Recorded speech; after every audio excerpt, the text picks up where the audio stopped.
नमस्कार, जय हिंद। आई हिंदी चैनल से मैं हूं प्रदीप। डेली करंट अफेयर्स की सीरीज़ में आपका बहुत बहुत स्वागत करता हूं। दोस्तों, इसका पीडीएफ डाउनलोड करने के लिए आप टेलीग्राम ग्रुप को ज्वाइन कर सकते हैं, जिसका लिंक वीडियो के डिस्क्रिप्शन में दिया गया है। साथ ही चैनल सब्सक्राइब नहीं किया तो ज़रूर कर लें और बेल आइकॉन को प्रेस करना ना भूलें। चलिए शुरू करते हैं। इसमें हमारा पहला टॉपिक है मैथिली साहित्यकार पंडित चंद्रनाथ मिश्र का निधन हुआ। ठीक है, ये प्रसिद्ध मैथिली साहित्यकार थे। ये मैथिली के मूर्धन्य साहित्यकार पंडित चंद्रनारायण मिश्र, इनका नाम काफ़ी फेमस है। और ये बिहार के दरभंगा में मिस्र टोला स्थित उनके निवास पर इनका निधन हुआ था। सबसे पहला क्वेश्चन कि ये बिहार के किस ज़िले से थे, तो ये बिहार के दरभंगा से थे। एज कितनी थी? लगभग इनकी बहुत ज़्यादा हो चुकी थी, 96 ईयर्स। ठीक है, और इन्हें कई पुरस्कार से भी सम्मानित किया गया है। और लेकिन ये जो हैं ये मूल रूप से मधुबनी ज़िले के खोजपुर गांव के रहने वाले थे। ठीक है, वैसे तो जो इनका निवास स्थान था वो दरभंगा में था, लेकिन इनका जन्म कहाँ हुआ था? मधुबनी ज़िले में हुआ था। ठीक है, इन्हें साहित्य अकादमी और साहित्य अकादमी अनुवाद पुरस्कार सहित बहुत सारे अवार्ड्स इनको मिल चुके थे। ठीक है, चलिए और कुछ देख लेते हैं इसमें। और यहाँ पर देखिए, पंडित अमर दरभंगा के एमएल एकेडमी हाई स्कूल में टीचर के पद से रिटायर हुए थे। फिर उन्हें साहित्य अकादमी और 1998 में साहित्य अकादमी अनुवाद पुरस्कार से भी सम्मानित किया गया था। 1983 में उन्हें साहित्य अकादमी पुरस्कार मिला था। ठीक है, तो बहुत सी चीज़ें इन्हें मिला था। साथ ही उन्होंने एक्टिंग भी किया था। ध्यान से देखें तो मैथिली फिल्म कन्यादान में, ठीक है, उन्होंने एक्टिंग के भी किया था। चलिए आगे चलते हैं। दूसरा टॉपिक, स्वास्थ्य मंत्री डॉक्टर हर्षवर्धन के द्वारा दुर्लभ रोगों पर राष्ट्रीय नीति 2021 अनुमोदित की गई। देख लेते इसके बारे में डिटेल में। दुर्लभ रोग कौन से होते हैं? बहुत ही मतलब जिनका ट्रीटमेंट जो होता है वो बहुत ही मेडिकल साइंसेस में बहुत कम होता है या बहुत ही ज़्यादा वो टाइम लेते हैं। ठीक है, यहाँ पर इसका उद्देश्य क्या है? जो दुर्लभ बीमारियाँ हैं उनके लिए उच्च उपचार लागत को कम करना और राष्ट्रीय संघ की मदद से स्वदेशी रिसर्च पर अधिक ध्यान केंद्रित करना। क्योंकि जो दुर्लभ रोग होते हैं उनमें ट्रीटमेंट की जो कॉस्ट है वो बहुत ज़्यादा आती है, तो इस कॉस्ट को कम करने के लिए रिसर्च को बढ़ावा देना और जो हमारे स्वदेशी मतलब चीज़ें हैं उनके प्रयोग को बढ़ावा देना। ठीक है, और यहाँ पर और भी चीज़ें एक सेकेंड देख सकते हैं। देखिए, इसका उद्देश्य है सेंटर ऑफ एक्सीलेंस के रूप में 8 स्वास्थ्य सुविधाओं को नामित करके जो दुर्लभ बीमारियां हैं उनकी रोकथाम करना और उनके उपचार के लिए टर्सरी, यहाँ पर देखिए, तृतीयक स्वास्थ्य देखभाल सुविधाओं को मजबूत करना। देखिए, एक होता है primary health care centres. Primary health cares में जैसे किसी को बुखार है, दर्द है, ठीक है। एक आता है सेकेंडरी में, जहाँ पर थोड़ी इससे बड़ी चीज़ें आती हैं। ठीक है, डिलीवरी वगैरह हो गया, और जैसे किसी को चोट लगी है, बहुत हैवी चोट है, ठीक है, ज़्यादा चोट लगी है, तो सेकेंडरी वगैरह में। टर्शियरी में क्या आ गया? टर्शियरी में जैसे कोई दुर्लभ बीमारी है, ठीक है, जटिल चीज़ें आ गई हैं इसमें, तो ये जो तृतीयक स्वास्थ्य सेवाएं हैं उनको मजबूत करना। ठीक है, चलिए next topic, digital India. Digital India के बारे में है, और डिजिटल भुगतान में भारत सबसे आगे। यहाँ पर एक ब्रिटेन में एक भुगतान प्रणाली कंपनी है, उसका नाम है ACI। ठीक है, इसने एक रिपोर्ट जारी किया डिजिटल भुगतान को लेकर के। इस रिपोर्ट में बताया गया कि 2020 में सबसे अधिक रियल टाइम ऑनलाइन लेन देन दर्ज किए गए हैं। कहाँ पर? भारत में। ठीक है, दुनिया में सबसे ज़्यादा अगर कहीं पर जैसे पेटीएम है, फ़ोनपे है, गूगल पे है, भारत पे है, ठीक है, इन सब के माध्यम से अगर कहीं भी दुनिया में सबसे ज़्यादा पेमेंट हुआ है तो वो कहाँ हुआ है? भारत में हुआ है। ठीक है, और यहाँ पर देखें, फरवरी 2021 की तुलना में मार्च 2021 में यूपीआई मतलब यूनिफाइड पेमेंट इंटरफेस, इनके माध्यम से 7% यहाँ पर ग्रोथ देखने को मिला है।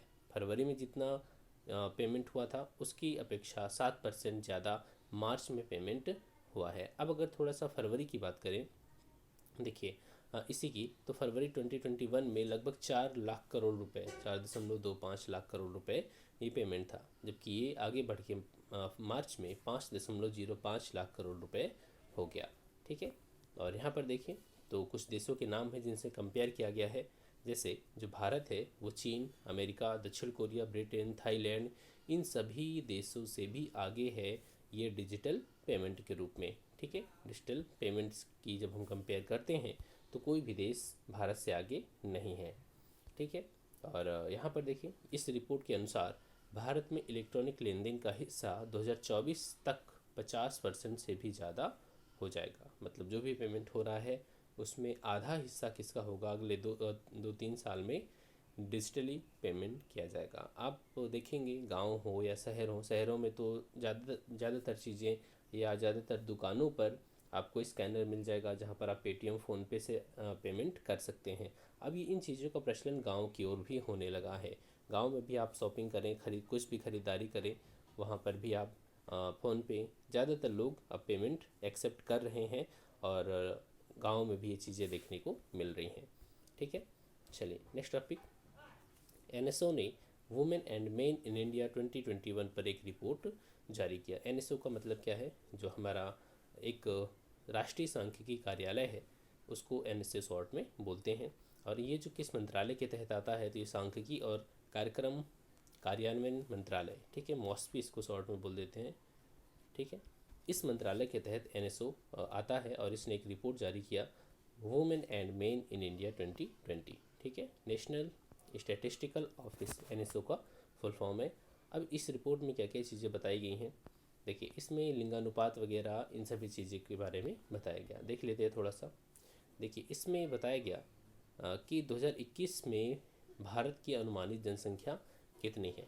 तो 2021 में जो भारत की अनुमानित जनसंख्या है, यहाँ पर देखिए मिसप्रिंट है, एक चीज़ नहीं है। ठीक है, तो लगभग 130 करोड़ से ज़्यादा आप यहाँ पर मानेंगे, उसको मैं क्लियर कर दूंगा नेक्स्ट वीडियो में। 2001 में लिंगानुपात कितना है? 2001 का लिंगानुपात तो 933 से बढ़ के 2011 में 943 है, ये तो पता ही है।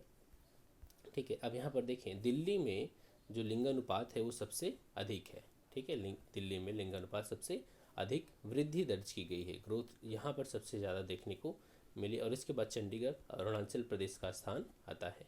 दूसरी ओर अगर सबसे ज़्यादा लिंगानुपात में कहीं गिरावट आई है तो वो है दमन एंड दीव। दमन दीव में सबसे ज़्यादा लिंगानुपात में गिरावट देखने को मिली है। ठीक है, चलिए आगे चलते हैं। छोटी बचत योजनाएं, पश्चिम बंगाल का योगदान सबसे अधिक है। देखिए, वित्त मंत्रालय के तहत संचालित राष्ट्रीय बचत संस्थान नेशनल सेविंग्स इंस्टीट्यूट, इसने एक घोषणा किया कि देश में जो छोटी बचत योजनाएं हैं उसमें पश्चिम बंगाल का सबसे ज़्यादा योगदान है। राज्य कुल कॉर्प्स में 15% योगदान देता है और इसने अब तक छोटी बचत योजना के तहत 90,000 करोड़ रुपए एकत्र किए हैं। छोटी बचत योजना के बारे में जो यहाँ पर टॉप परफॉर्मर है उनके बारे में अगर बात करें तो पश्चिम बंगाल के बाद कौन आता है? सेकंड नंबर पे उत्तर प्रदेश आता है। और इन बचत योजनाओं के माध्यम से लगभग 70 करोड़ रुपए कलेक्ट किया था उत्तर प्रदेश सरकार ने। ठीक है, और इसके बाद आता है महाराष्ट्र सरकार। ठीक, यहाँ पर गुजरात का स्थान क्या है? चौथा। छोटी बचत योजनाएं होती क्या हैं? जैसे राष्ट्रीय बचत पत्र है, सामान्य भविष्य निधि है, राष्ट्रीय किसान विकास पत्र है, सुकन्या समृद्धि योजना है। जब इसमें आप पैसे इन्वेस्ट करते हैं तो ये पैसा आखिर जाता किसके पास है? सरकार के पास। ठीक है, और वे टाइम के बाद आपको ये पैसा वापस कर देती हैं ब्याज सहित। बचत पत्र आप खरीदते हैं, किसान विकास पत्र खरीदते हैं तो उस पर भी सरकार आपको ब्याज देती है उस अवधि के लिए जिस अवधि तक उसे आप अपने पास रखते हैं। ठीक है, तो ये चीज़ें हो गई। चलिए अब चलेंगे एमसीक्यूज़ की ओर। हाल ही में बिहार के सम्मानित व्यक्ति पंडित चंद्रनाथ मिश्र अमर का निधन हो गया। वे एक थे, क्या थे? वैज्ञानिक, राजनीतिक, साहित्यकार, निबंधकार। तो वो एक साहित्यकार थे। ठीक है, चलिए हाल ही में किसके द्वारा दुर्लभ रोगों पर राष्ट्रीय नीति 2021 अनुमोदित की गई? तो हमारे स्वास्थ्य मंत्री डॉक्टर हर्षवर्धन। तो इसका सही आंसर क्या होगा? Option A. ठीक है, नेक्स्ट क्वेश्चन। ब्रिटेन स्थित भुगतान कंपनी प्रणाली कंपनी एसीआई ने हाल ही में डिजिटल भुगतान पर एक रिपोर्ट जारी किया। इस रिपोर्ट के अनुसार कौन सा देश 2020 में सबसे अधिक रियल टाइम ऑनलाइन लेन देन दर्ज किया? तो इसका सही आंसर क्या होगा? चीन, अमेरिका, जापान या भारत? तो सही आंसर इसका होगा इंडिया। ठीक है, नेक्स्ट क्वेश्चन। हाल ही में किसके द्वारा women and main in India 2020 report जारी की गई? नीति आयोग, वित्त मंत्रालय, सांख्यिकी और कार्यक्रम कार्यान्वयन मंत्रालय, शिक्षा मंत्रालय। देखिए, ये रिपोर्ट जारी की गई है एनएसओ के द्वारा। ठीक है, और जो एनएसओ आता है वो आता है सांख्यिकी और कार्यक्रम कार्यान्वयन मंत्रालय के तहत। तो यहाँ पर आप सही आंसर मान सकते हैं सी को। ठीक है, और ये जो मंत्रालय है उसको हम शॉर्ट में क्या बोलते हैं? मॉस्पी। Next question. वित्त मंत्रालय के तहत संचालित राष्ट्रीय बचत संस्थान के अनुसार कौन सा राज्य छोटी बचत योजनाओं में शीर्ष योगदान वाला राज्य रहा है? तो इसका सही आंसर क्या होगा? पश्चिम बंगाल, बिहार, उड़ीसा, झारखंड। तो इसका सही आंसर है पश्चिम बंगाल, ऑप्शन ए। ठीक है, तो दोस्तों ये आज का वीडियो, आई होप कि आपको अच्छा लगा हो, और प्लीज़ वीडियो को शेयर करना मत भूलना। Thanks for watching, keep smiling.